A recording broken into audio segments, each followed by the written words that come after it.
Diz assim: 6 dias antes da Páscoa, Jesus foi para Betânia, onde estava Lázaro, a quem tinha o que, gente? Vocês estão lendo aí? A quem tinha o que? Ressuscitado dentre os mortos. Versículo 2: prepararam-lhe ali uma ceia. Marta servia, como sempre, Marta, né? Marta sempre servindo. Marta gostava de servir. Agora Maria, ela era adoradora, né, gente? Uma serve e uma outra adora. Prepararam-lhe ali uma ceia. Marta servia. E Lázaro era um dos que estavam à mesa com Jesus.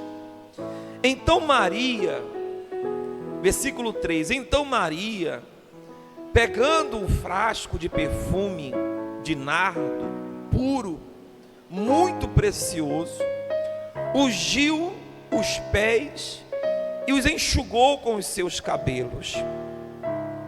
E toda a casa se encheu com o cheiro do quê?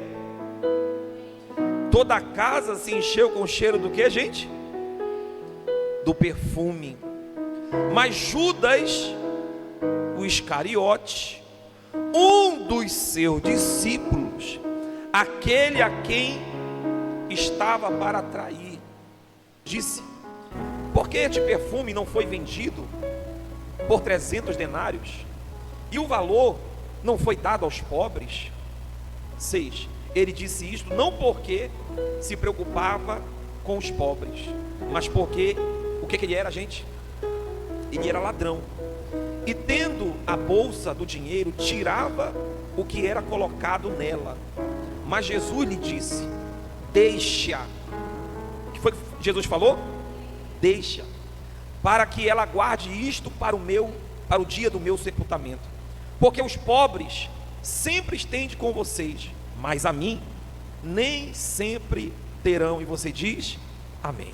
Pode sentar, queridos.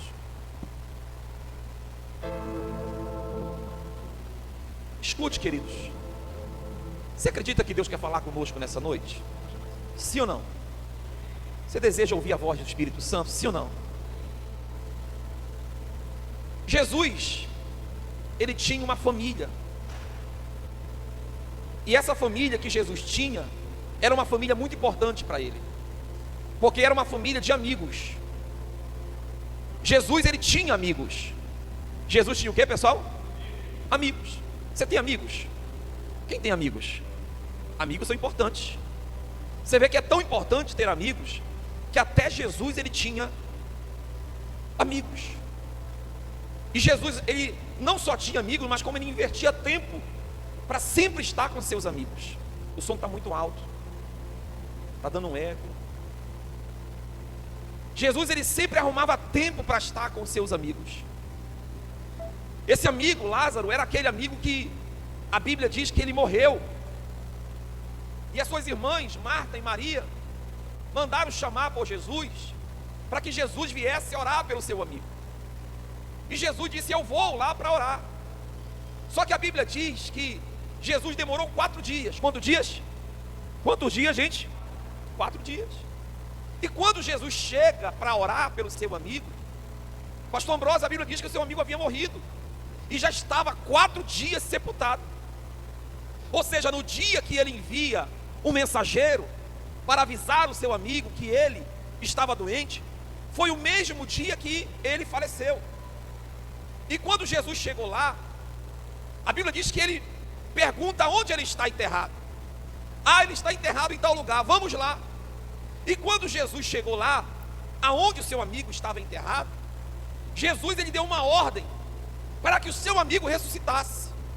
E essa história conhecida de todos nós, a Bíblia diz que o seu amigo ressuscitou. O seu amigo ressuscitou. E agora o seu amigo, ele voltou a ter vida.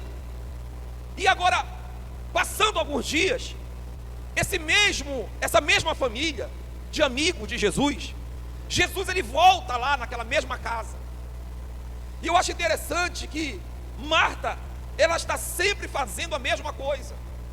Marta era aquela mulher que estava sempre preocupada em servir. Eram 3 irmãos: Lázaro, Marta e Maria. Lázaro, Marta e Maria, grave esses nomes.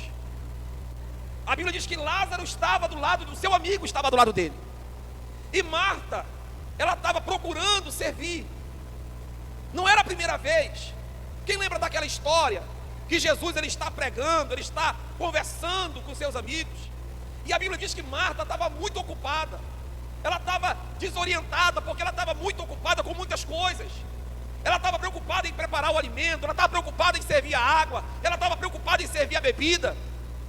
E a Bíblia diz que ela vai até Jesus e diz assim: Senhor, o Senhor não está vendo que eu estou sozinha aqui na cozinha? Chama a minha irmã Maria, para ela também me ajudar aqui na cozinha. E Jesus disse assim: não, Marta, Maria, ela escolheu a melhor parte. Qual era a melhor parte, igreja? Era estar ouvindo a voz de Deus. Mas tu, Marta, andas inquietas para lá e para cá, sendo que pouco é importante, pouco é necessário. Não é a palavra, não é a mensagem ainda, mas eu já quero abrir um parênteses. E eu queria perguntar para a igreja: o que você tem investido o teu tempo? Em que você tem investido a tua vida? Em que você tem investido algo que é tão precioso que é o nosso tempo? Tem pessoas que ela andam inquietas com muitas coisas. Preocupada, essa palavra inquieta, ela quer dizer preocupada, preocupação. E a preocupação está tirando a paz de muitas pessoas. Muitas pessoas têm perdido a paz e não têm tido tempo para estar na casa de Deus. Elas não têm tido tempo para buscar a Deus, porque aquele tempo que ela ia se dedicar a Deus, a ouvir, a adorar, a cultuar, ela está ansiosa, ela está preocupada. Ela está preocupada com as contas. Não que isso não seja importante, você ter compromisso, mas às vezes muitos de nós temos colocado a carroça na frente dos bois, e nós não temos tirado o nosso tempo, um tempo de qualidade com Deus. Quando a gente acorda de manhã já é às pressas, porque você tem que chegar no trabalho. Você não tira um tempo diário de comunhão, o teu cultivo diário de adoração, de leitura da palavra. Às vezes nós estamos preocupados com tantas coisas como Marta, sendo que de pouco é necessário. E Jesus falou para Marta: Marta, Maria, ela decidiu escolher a melhor parte, porque Maria está aqui ouvindo a palavra de Deus. Só que isso volta a se repetir. Só quem está me ouvindo, diga amém. Só que isso volta a se repetir. Novamente, Jesus está na casa do seu amigo. Jesus está lá. Lázaro estava ouvindo. A Bíblia diz que Marta, estava servindo. E de repente, no meio daquela palavra, irmão Edmar, eu não sei o que Jesus, a Bíblia não fala em que palavra, em que mensagem, que livro que ele estava pregando, mas a Bíblia diz que Maria, ela tinha um coração de adorador. De repente aquela mulher se levanta, no meio daquela conversa, sem saber do que se trataria. Talvez alguém até pensou, ela vai lá ajudar a Marta, mas não. Maria, ela vai lá no seu quarto, ela vai lá no seu cofre, e ela pega um vaso precioso, e dentro daquele vaso tinha um perfume que naquela época era muito precioso, era muito valioso. E a Bíblia diz que ela pega aquele perfume e ela vem até os pés de Jesus e derrama aquele óleo precioso ali nos pés de Jesus. Ela não só derrama aquele óleo nos pés de Jesus, mas também a Bíblia diz que ela chora. Ela não somente chora, mas a Bíblia diz também que ela enxuga com seus cabelos aquele óleo. O que Maria estava fazendo aí? Ela estava, diga comigo assim, Maria estava adorando a Jesus. Mas tem um detalhe aqui nessa mensagem que eu estava lendo, me chamou muito a atenção. Tem um detalhe aqui nessa mensagem que eu nunca tinha parado para prestar, nunca tinha percebido. Eu não sei se você já percebeu, mas aconteceu um fato aqui que me chamou muita atenção. O que aconteceu? Vamos imaginar a cena. Quando Maria, ela foi até os pés de Jesus e se ajoelha, nada acontece. Quando Maria começa a chorar nos pés de Jesus, nada acontece. Quando Maria começa a adorar a Jesus, nada acontece. Quando Maria começa a enxugar aquelas lágrimas com seus próprios cabelos, nada acontece. Mas quando Maria dá a oferta, o ladrão se manifesta. Quando Maria apresenta o sacrifício de oferta, o ladrão se manifesta. Você prestou atenção aí? Que quando Maria, ela faz tudo aquilo ali, o que o ladrão está fazendo? Quem era o ladrão na história? Nós lemos a história. Judas. Por que ele era ladrão? A Bíblia diz. Porque no ministério de Jesus, Judas, ele era o tesoureiro. Quem era Judas? Eu estou sozinho. Quem era Judas? O tesoureiro. Judas era aquele que cuidava das finanças do ministério de Jesus. Porque Jesus, ele pedia oferta. Diga glória a Deus. Jesus, ele recebia oferta. Jesus, ele recebia dízimos. Ou você acha que como era que ele conseguia manter o ministério dele, as viagens dele, alimentação, estadia? Ele recebia oferta. Pastor, me prova. A prova é que ele tinha um tesoureiro. Se ele não pedisse oferta, para você que é contra a oferta, para você que é contra o dízimo, se ele não pedisse oferta e nem dízimo, para que ele teria um tesoureiro? O tesoureiro já era para administrar as ofertas. Quando eles iam, por exemplo, comprar algo para o seu alimento, a Bíblia diz que uma certa vez Jesus ele estava entrando numa cidade, a cidade dos samaritanos, e a Bíblia diz que Jesus ele ia até uma mulher samaritana, mas ninguém sabia. Aí Jesus chama os discípulos e falou para os discípulos: vão comprar? Ah, eu estou sozinho. Vocês estão prestando atenção, pessoal? Amém? Quem está vivo, diga glória a Deus. Jesus chama os 12 e diz: vão comprar o que, gente? Comida. E você acha que eles foram pegar dinheiro aonde? Para comprar comida? Com Judas. Porque era ele que cuidava do financeiro do ministério de quem? De Jesus. Só que Judas, a Bíblia diz que ele não era um tesoureiro honesto, mas ele, por detrás, ele olhava lá, via quanto era que ele tinha. Tipo assim: olha, hoje deu bom. Olha, hoje a oferta, os fazendeiros deram grandes quantias. E existe a passagem da viúva pobre também, que Jesus estava no culto lá e estava rolando o negócio da oferta, e Jesus foi lá para pertinho para ver quem é que estava dando o seu melhor, sim ou não?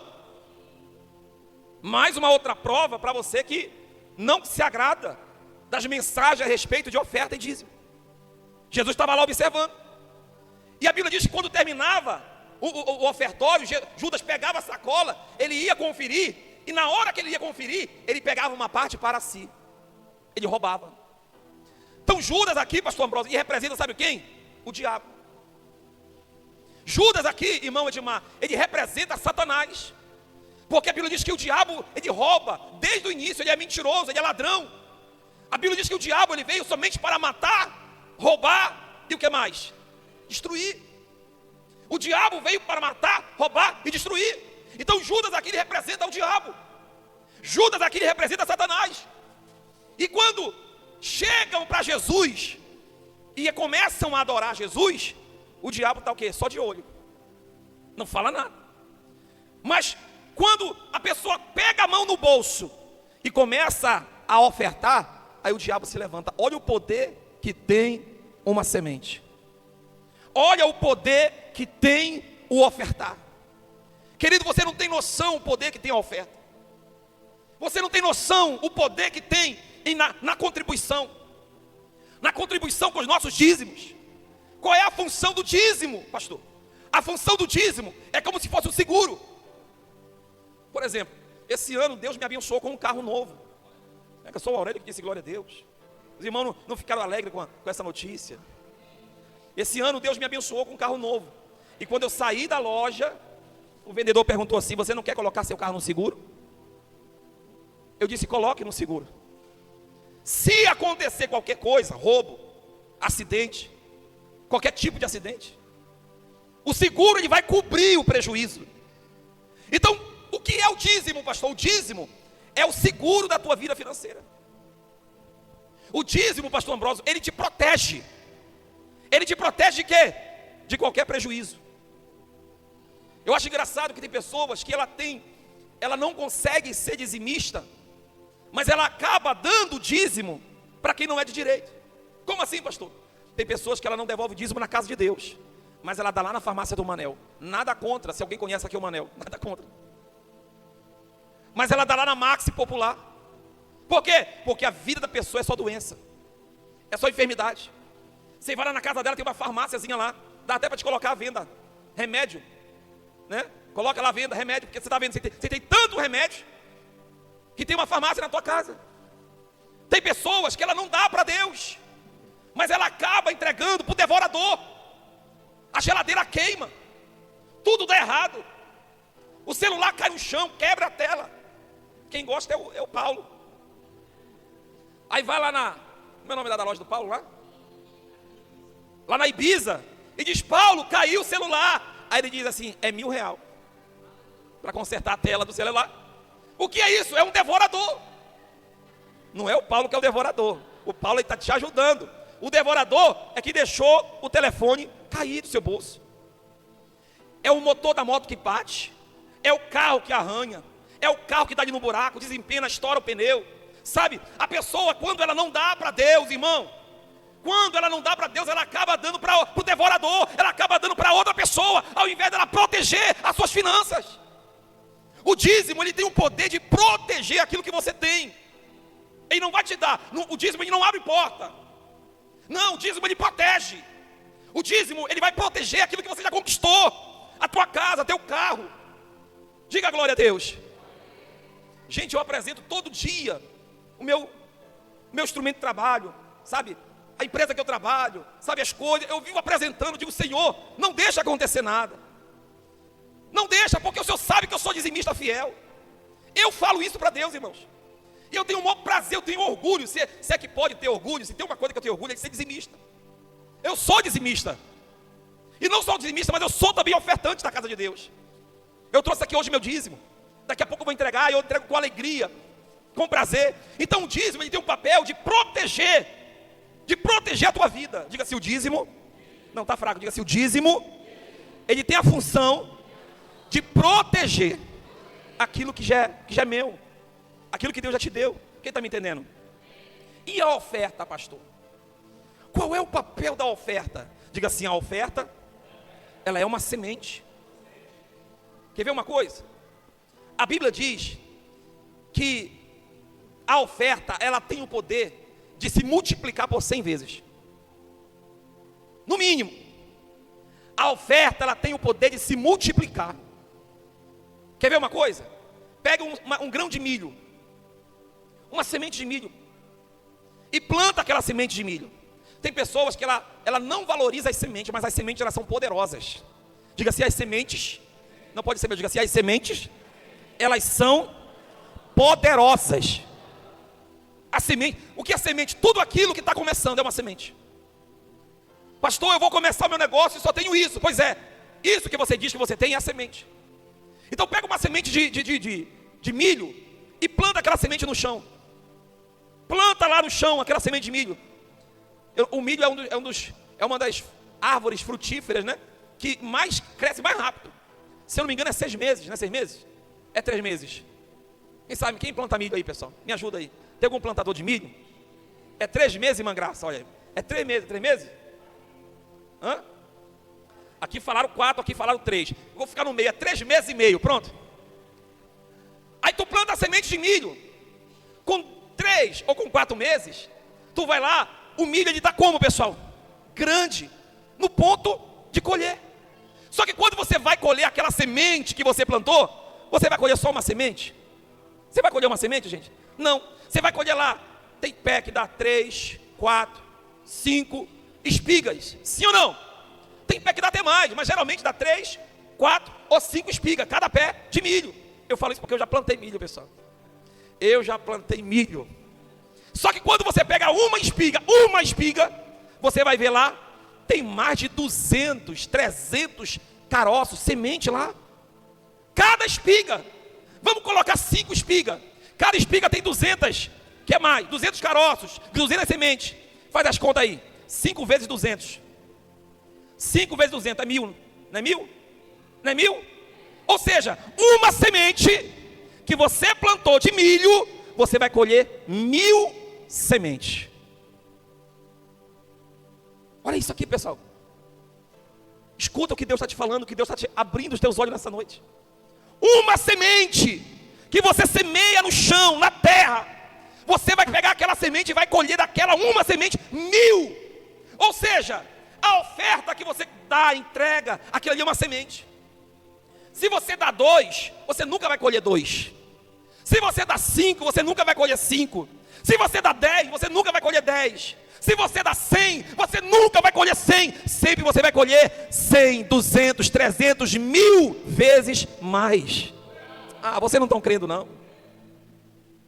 Toda semente que você planta, você não colhe só a semente, mas você colhe mais, muito mais do que aquilo que você plantou na terra da obra e do reino de Deus. Quem está me entendendo? E tem uma coisa, irmãos, se tem uma coisa que incomoda o diabo, é quando você decide ser um dizimista e um ofertante. Tem pessoas que ela diz assim: ah, eu não sou evangélico, mas eu gosto de ir para a igreja. Tem pessoas que falam assim: eu gosto de ir numa igreja, eu gosto de visitar, Deus abençoe todos os visitantes que estão aqui, Deus abençoe ricamente. Mas tem pessoas que, não estou falando que é o seu caso, visitante, não me entenda mal, mas eu já ouvi de pessoas falando assim: eu gosto de tudo, pastor, no culto, eu só não gosto da hora do quê? Da oferta. Você pode ver na igreja, o culto está uma bênção. Ela diz assim: eu gosto do louvor. Ela diz assim, ela até fala assim: olha, eu até choro no louvor. Eu gosto quando o Aurélio canta, eu me arrepio todinho. Eu gosto quando a Letícia louva, porque a gente sente a presença de Deus. Eu gosto quando o irmão me recebe com alegria lá na porta. Eu gosto de acompanhar os cultos, eu gosto de estar na igreja. Mas quando chega a hora da oferta, aí eu não gosto não. Por quê, gente? Porque todo ladrão se incomoda com o momento da oferta e do dízimo. Todo enganador se incomoda. Quando o pastor ele está ministrando a palavra, ele está ministrando, né, o culto, está tudo maravilhoso. Mas chega o momento do culto, que todo mundo sabe, geralmente é depois da palavra. Aí o diabo já vai assim, ó, no ouvido: o pastor vai pedir oferta agora. Aí o diabo começa a semear no coração das pessoas. O pastor, ele vai também falar do dízimo, quer ver? Escuta aí que ele vai falar do dízimo, quer ver, espia? Aí a pessoa já começa a se blindar. Aí a pessoa já começa a se fechar. Sabe por que isso acontece, igreja? Porque o dizimar e o ofertar, ele tem um poder muito grande. O dizimar e o ofertar, ele tem um poder de destravar a tua vida. Quando eu estava estudando essa palavra para pregar agora à noite, eu estava até dizendo: Senhor, será que eu devo realmente ministrar essa palavra? E Deus falou no meu coração: ministra, porque eu quero abençoar o meu povo. Ah, você não creu não? Quem estava aqui semana retrasada na campanha do pastor Robson Lopes? Quem estava aqui na campanha do pastor Robson Lopes? Teve algo que o pastor falou e eu recebi. Eu não sei se você recebeu, mas Deus, através da vida do homem de Deus, do pastor Robson, ele falou que Deus, ele quer levantar aqui 40 empresários. Deus, ele quer levantar aqui na nossa igreja 40 empresários. Quem estava aqui viu isso aqui? Quem ouviu isso? Que Deus queria levantar pessoas prósperas aqui nessa igreja. Por quê, pastor? Aliás, qual é a importância de alguém, um empresário, alguém bem sucedido na igreja, alguém, sabe, alguém que tenha condições de ir na igreja? Qual é a importância? É porque sem recursos, igreja, a gente não avança. Essa semana, o Ministério de Louvor conseguiu comprar esse teclado aqui, gente. Amém? Vamos aplaudir o Ministério de Louvor da igreja, junto com a colaboração de alguns irmãos que compraram lá o sorteio, ofertaram, e eles compraram um teclado novo para a igreja. Esse teclado aqui, ele só foi possível comprar porque teve recursos para comprar. Se não tivesse recurso, como que nós iríamos comprar um teclado novo para a igreja? Mas a igreja não precisa só de teclado, não. A igreja precisa melhorar a estrutura dela. Quer ver? Esses dias agora, eu olhando ali a situação das crianças, Deus falou no meu coração: nós precisamos melhorar a estrutura para as crianças, para receber as crianças da igreja. Mas não é só lá não. Existem outras coisas também que nós precisamos melhorar a estrutura da igreja. Nós precisamos de um som. Esse dia o som está me incomodando da igreja. Por quê? Porque o nosso som não é um som de qualidade. É tipo assim, é aquele som que dá para usar, mas não é aquele som. Eu quero colocar aqui na igreja uma tela para que os irmãos acompanhem a palavra junto e seja um culto mais dinâmico. E você entenda ali com mais facilidade aquilo que nós estamos transmitindo. Por exemplo, se eu estou pregando sobre oferta, uma tela aqui atrás, eu coloco uma frase, uma mensagem, ou até uma imagem de uma oferta. Aí você que está aí sentado vai entender e vai captar melhor a palavra. Mas como que nós vamos fazer isso se a igreja não tiver recurso? Hoje, muitos irmãos não vieram, mas tem dias que a igreja ela fica superlotada. E a igreja está crescendo, para a glória de Deus. Tem pessoas que não ficam alegres com essa notícia. A igreja está crescendo. Daqui a pouco nós temos que aumentar, porque não vai dar. Nós vamos ter que fazer mais um culto, mais 2 cultos. E nós já estamos comprando terreno, nós estamos já na visão. Daqui a pouco, o teu carro vai ficar aí na frente. Meu Deus, ninguém creu, Jesus. Eu acho que eu não escutaram, vou falar de novo. Daqui a pouco você vai chegar de carro e vai ficar estacionado aí na frente. Só que você já percebeu que estão construindo várias casas aqui por perto?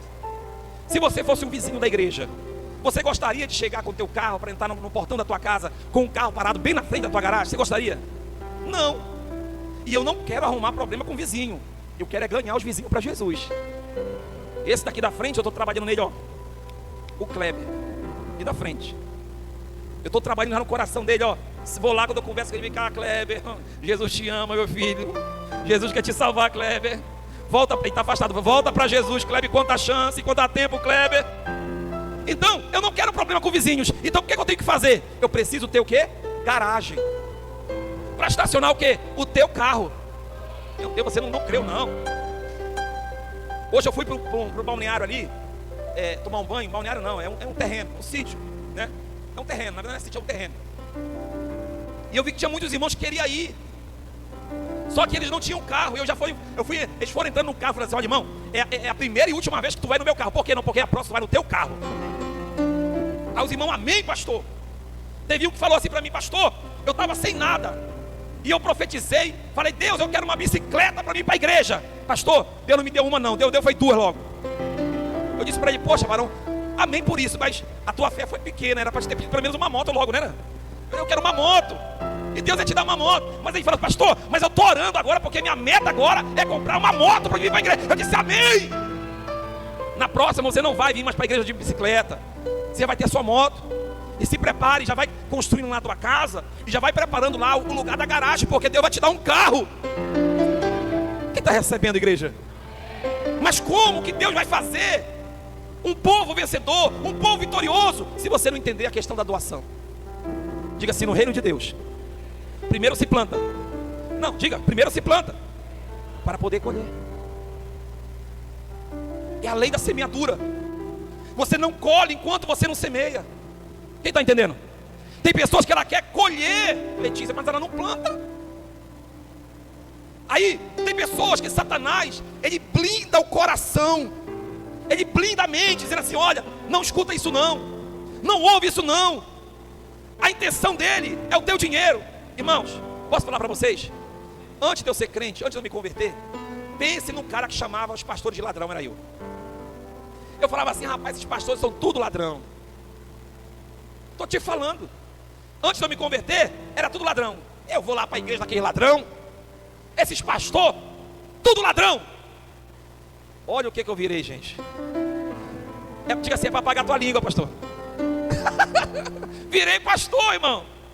Cheguei na igreja aqui, a palavra veio no meu coração, comecei a chorar igual uma criança. O pastor disse: quem quer aceitar Jesus? Eu disse: eu quero esse Deus. pastor disse também, orou por mim. Entrei no curso teológico, virei pastor. Diga glória a Deus. Mas por que eu pensava que todo pastor era ladrão? Porque o diabo já tinha colocado na minha cabeça isso. O diabo já tinha soprado no meu ouvido. Quem está me entendendo, igreja? Diga assim, existe um poder muito grande. Diga assim, existe um poder muito grande na semeadura. Poder muito grande, irmão. O que Deus ele quer fazer nesse lugar? Diga levantar. Não, diga levantar pessoas prósperas. Prósperas, irmãos. Deus quer levantar pessoas prósperas, bem-sucedidas. Amém, igreja? Deus quer levantar empresários aqui, igreja. Mas talvez eu falando isso você diga, mas como, pastor? Eu não sei. Eu não sei como Deus vai fazer, mas Ele vai fazer. Sabe por quê? Porque Deus ele quer que o reino de Deus avance. E não existe reino de Deus avançando sem estrutura, sem recurso. Não tem como. Nós queremos abrir mais uma congregação. Aliás, nós queremos abrir uma congregação aqui na igreja. Como que nós vamos comprar um terreno? Como que nós vamos alugar um prédio? Como que nós vamos comprar cadeira? Como que nós vamos comprar som, comprar microfone? Se não tem recurso.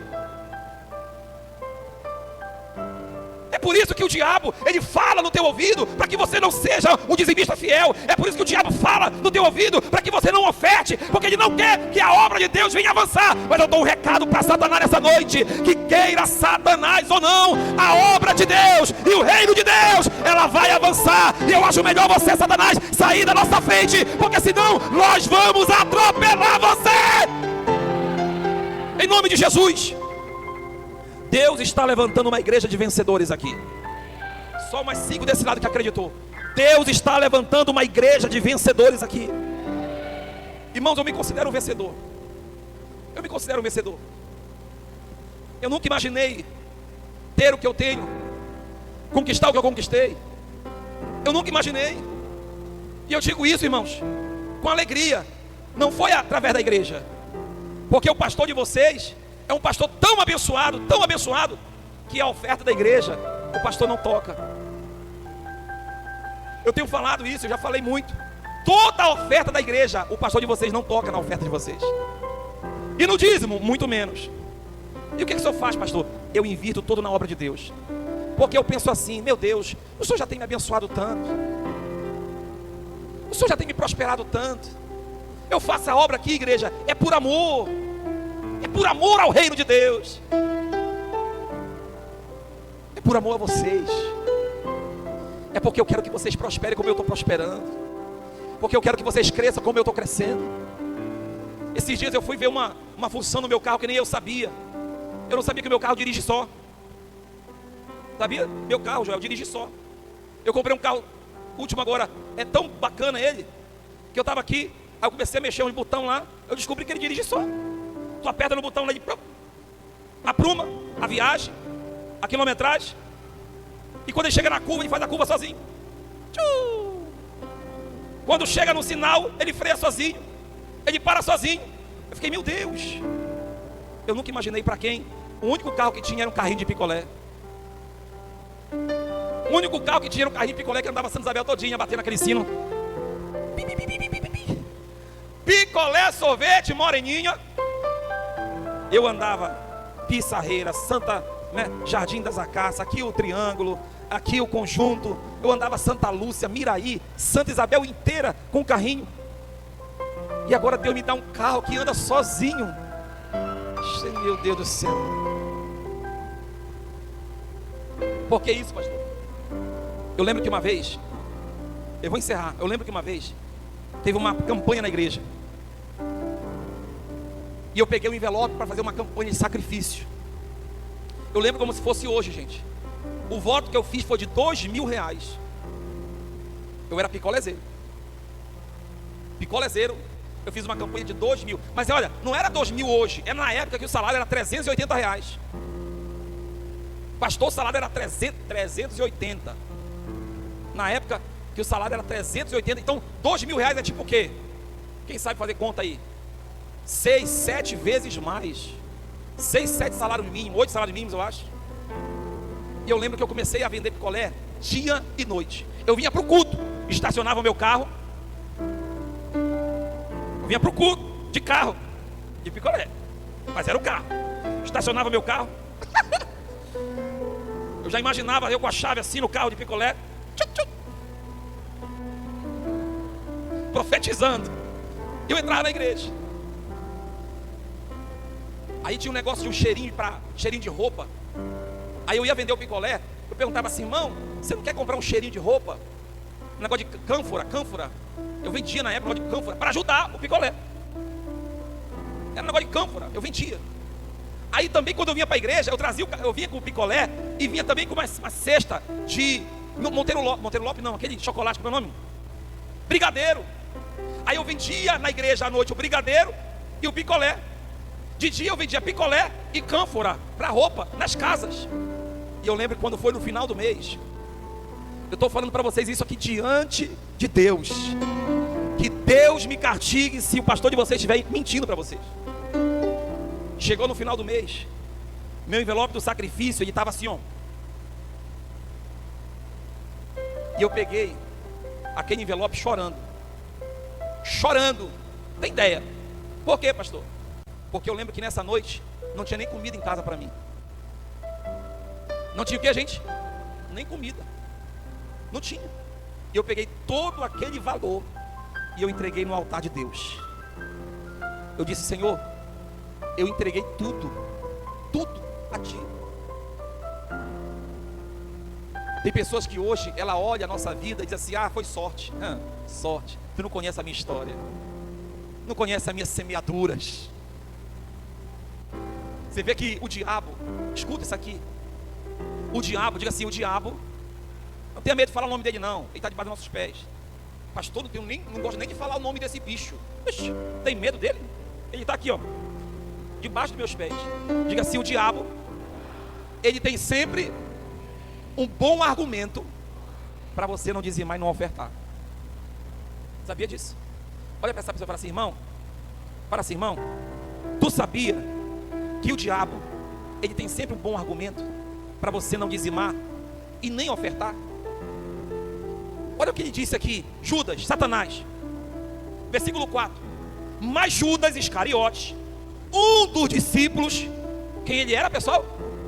Era um discípulo, andava com Jesus, era crente, era da igreja de Jesus, mas não era do Porangaba não, mas ele era da igreja. Um dos discípulos que estava para trair Jesus disse: por que este perfume não foi vendido por 300 denários e o valor não foi dado aos pobres? Olha que argumento legal, hein? Se fosse hoje em dia, né, o pessoal da lacração ia dizer: bora bater palma para Judas. Judas está interessado em ajudar o pobre. Mas logo atrás o texto mesmo diz: ele falou isso não porque ele estava preocupado com os pobres, mas porque ele era o quê? Ladrão. Então veja, a pessoa sempre vai ter um bom argumento para não ser ofertante nem ser dizimista. Primeiro argumento que eu escuto muito: ah, pastor, eu ganho tão pouco, por isso que eu não sou dizimista e ofertante. Irmão, e quem disse para você que dízimo e oferta é valor? Não é valor, é fidelidade. Não é valor. Deus não está interessado. Lembra daquela oferta da viúva pobre? O que ela tinha, gente? 2 pequenas moedas. E Jesus disse o quê? Esta mulher fez mais do que todos, porque todos deram o que estava sobrando. Ela não, ela deu o melhor dela, ela deu tudo dela. Então dízimo e oferta não é valor. Então esse negócio de falar assim: eu não sou dizimista porque eu só recebo o Bolsa Família. Dê a oferta do Bolsa Família, dizime o Bolsa Família. Outro argumento. Qual é o outro argumento? Pastor, eu não sou dizimista porque eu devo muito. Ei, vai continuar devendo. Eu estou cheio de dívidas, é por isso que eu não consigo dizimar. Vai continuar cheio de dívida. Por quê, pastor? Porque a prosperidade não vem de você. Não é você que vai e Deus vai prosperar, não. É Deus que vai fazer de você uma pessoa próspera. Então não depende do que você vai estar fazendo ou não, é Deus que vai fazer. Eu olho para a minha vida hoje, eu digo assim: não é eu, não foi eu, nunca foi eu, foi Deus. Porque se for você depois vai bater no peito e vai dizer assim: olha, eu só tenho essa casa, eu só tenho esse patrimônio porque eu fiz. E Deus não vai permitir que divida a sua glória dele com você. Você vai dizer: eu não tinha como, era impossível, mas Deus me deu. Quem está entendendo? Então as pessoas, elas têm muitos argumentos para justificar a sua falta. Existe aquele que diz assim: pastor, sabe por que eu não devolvo meu dízimo aqui na igreja? Porque eu mesmo administro meu dízimo. Nossa, parabéns. Você mesmo? É, pastor. Eu não devolvo aqui porque eu pego meu dízimo, eu compro de cesta básica e dou para os pobres. A mesma conversa de Judas. Deixa eu falar uma coisa para vocês. O pouco que você tem, ele vale mais na sua mão ou na mão de Jesus? Quem lembra daquela história? E aqui eu quero encerrar. Quem lembra daquela história que Jesus, ele tinha mais de 5 mil homens e mulheres, e ele tinha que alimentar aquele povo todo? Quem lembra? Foi o que Jesus falou, igreja: tens aí alguma coisa para dar de comer a eles? Aí os discípulos pensaram: tem alguma coisa para dar de comer? Aí ele falou: rapaz, não tenho não. E tu? Também não tenho. Ah, eu sei de um garoto aí que ele tem o quê? 5 pães. Não, prega comigo. Ele tem o quê? 5 e 2 peixes.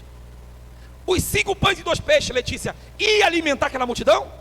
Não. Mas quando se coloca na mão certa, ele multiplica.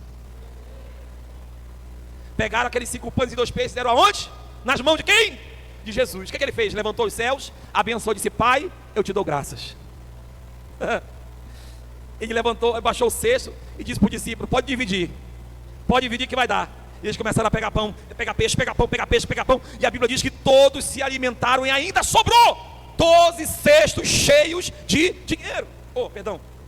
De pão, de peixe. Então, aquilo que você tem, se você mesmo for administrar, você não vai fazer muita coisa. Mas se você entregar aqui, nós vamos usar para comprar cadeira, nós vamos usar para evangelizar a internet, nós vamos usar para tantas coisas, e muitas almas vão se ganhar para Jesus. Diga glória a Deus. Queridos, Deus colocou algo no meu coração. Amém? Abra sua Bíblia lá em Deuteronômios.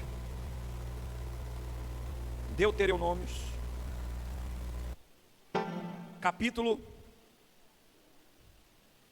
23. Deuteronômio capítulo 23. Deus colocou algo no meu coração. Amém? Semana que vem vai ter culto de missões. Eu vou estar pregando no culto de missões. Eu vou falar disso aqui de novo. Na outra semana, na última semana do mês, eu não vou estar aqui porque eu vou estar viajando para a convenção de pastores. Mas na primeira semana, na próxima ceia, nós vamos fazer um concerto com Deus. Amém, pessoal?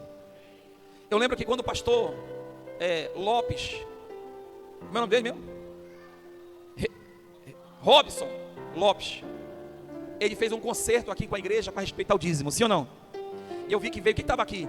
Veio várias pessoas aqui na frente se consertarem. Pessoas falaram assim: pastor, eu era dizimista uma época, deixava de devolver o dízimo. Outras falaram: pastor, eu nunca fui dizimista, mas agora eu quero ser dizimista da obra de Deus. Agora, gente, faça isso e você vai ver o quanto Deus vai te abençoar. Mas não é só no dízimo que você precisa fazer o conserto, mas também você precisa fazer o conserto nas ofertas.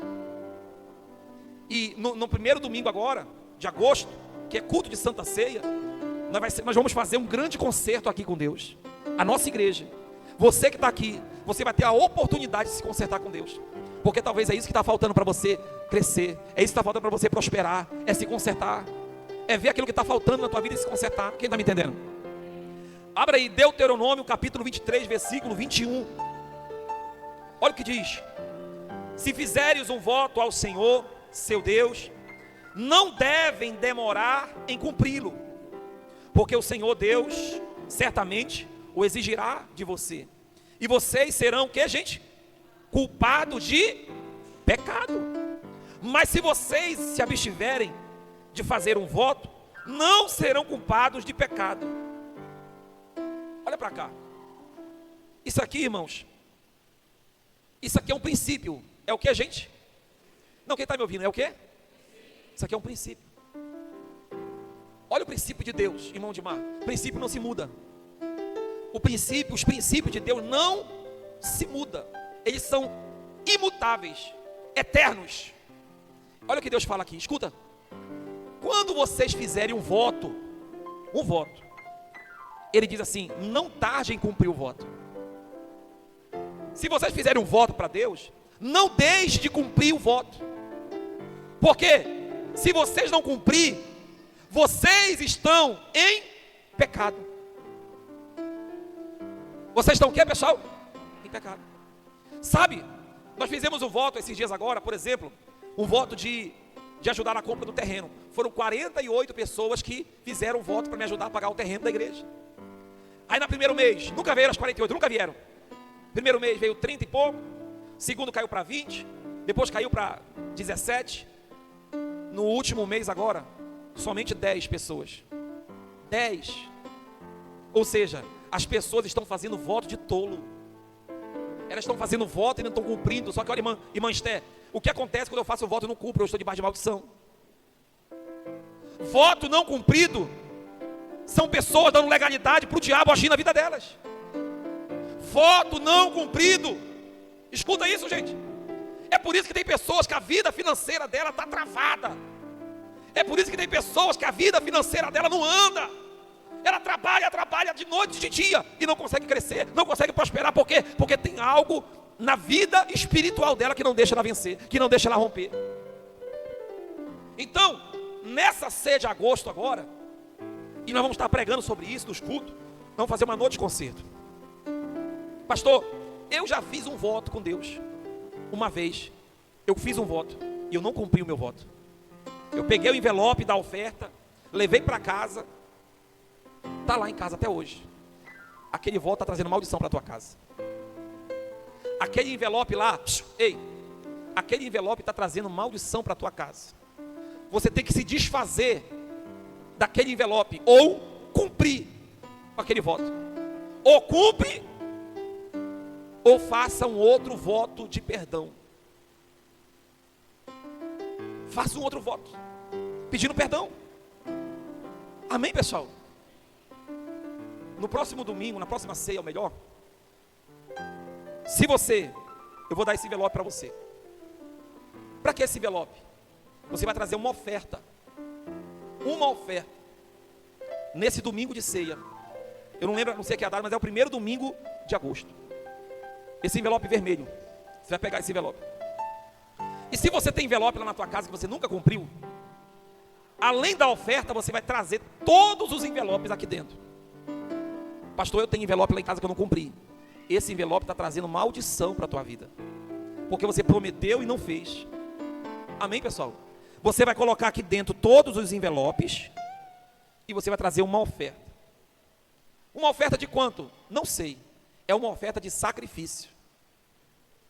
Amém, pessoal? Ah, pastor, eu vou cumprir. Amém. Você vai cumprir? A Bíblia diz assim: se fizeres um voto a Deus, cumpra. Não tarde, não demore em cumprir. Mas se você, pastor, eu não tenho condições, não tenho como cumprir, você vai trazer todos os envelopes que estão na tua casa de sacrifício, de oferta, seja lá do que for, até de dízimo. Pastor, eu fiz um voto de ser dizimista, eu não fui dizimista. Você precisa trazer. E esses envelopes aqui, que você vai trazer, eles não serão reutilizados. Nós vamos pegar todos esses envelopes e nós vamos queimar eles. Amém, pessoal?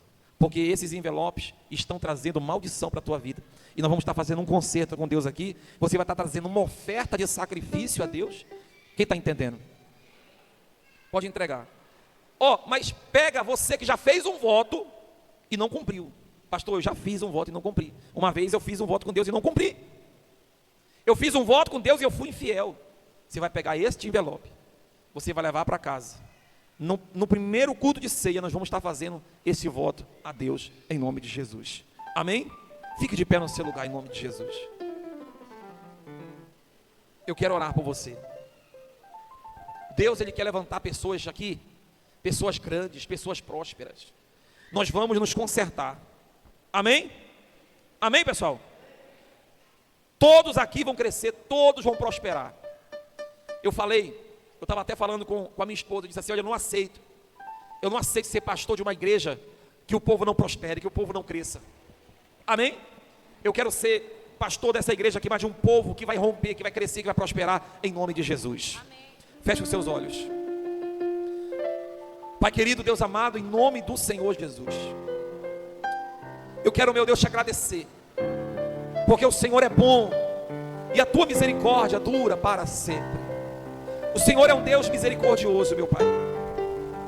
E o Senhor, meu Pai, deseja que a tua igreja, ela venha crescer. O Senhor, meu Pai, deseja que o teu povo venha prosperar, que a tua igreja venha crescer. Mas para isso, meu Deus, o Senhor quer que o teu povo venha se consertar em todas as áreas, meu Pai, e também nas finanças, porque existem pessoas, meu Pai, que elas não prosperam, porque algumas fazem votos e não cumprem, outras, elas não conseguem, meu Pai, se consertar com o seu dízimo. Ela até devolve um mês, 2, e depois ela volta a cair naquele ciclo, ela volta a cair naquela mesma armadilha do diabo, de Satanás. Mas eu quero, meu Deus, nessa noite declarar e profetizar, meu Pai, um tempo novo sobre essa igreja. Eu quero profetizar e declarar. Levante as mãos, querido, levante as mãos. Eu quero declarar um tempo novo sobre essa igreja. Eu quero declarar um tempo de prosperidade. Você vai ser próspero. Deus vai prosperar você. Deus vai prosperar a tua vida. Deus vai prosperar a tua casa. Deus vai prosperar você. Você será próspero. Aleluia. Aleluia. De promessas, Deus que não é homem pra mentir.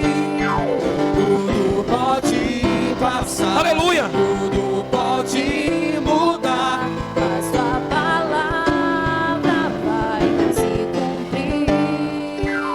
Aleluia, Senhor. sei que os teus olhos, declara, igreja, abra sua boca e diga: sempre atentos permanecem. Então diga para Jesus nessa noite: aleluia. E os teus ouvidos Estão sensíveis para ouvir meu clamor. Diga: posso até chorar, mais o quê? mas a alegria vem de manhã. Diga: És Deus de perto e não de longe. nunca mudastes. Nunca mudastes, tu és fiel.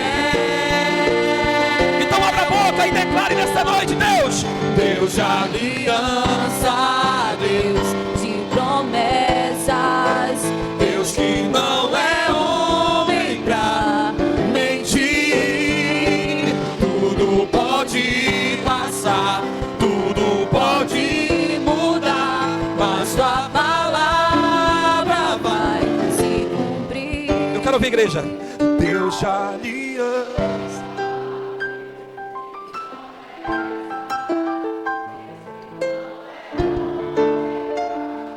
Mentir.